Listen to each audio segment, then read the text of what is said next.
Последним резонансным событием для университета стало закрытие кафе и столовых. С 15 марта пункты питания завершили свою работу в 6 учебных корпусах. Сегодня мы узнаем, как это повлияло на жизнь и настроение студентов. Насколько стало сложнее обедать на этой неделе? Сложнее стало тем, что несколько дней был вообще закрыт спортбар и просто было вообще негде пообедать.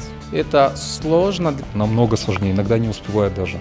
Голодным приходится ходить на лекции, на пары. Закрытие столовых лично для меня вообще никак не повлияло, мне безразлично, потому что в столовых я обедала очень редко. Yes, it was difficult. Как сильно вы ждете возвращения столовых в корпус?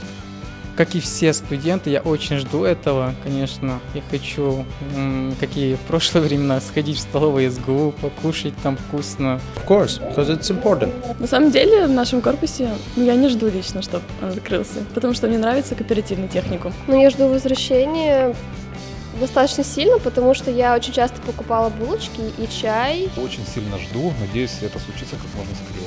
Это было удобно. Сейчас мы находимся в 4-м корпусе СГУ. Здесь осталась работать единственная столовая. Пока руководство вузов предложило студентам других институтов приходить на обед в этот корпус. Посмотрим, хватит ли времени, места и еды всем учащимся. Какие проблемы возникли у вас в столовой на этой неделе?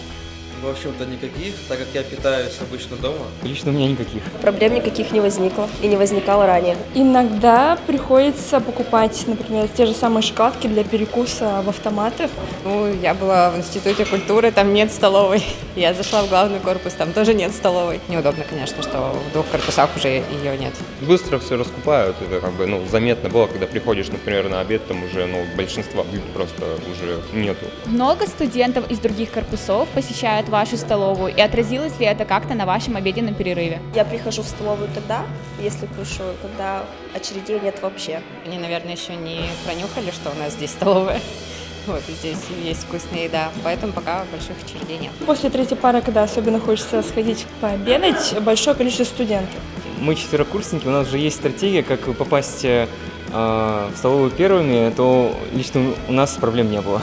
Студенты из других корпусов тоже никак не помешали, приглашаем их в нашу столовую.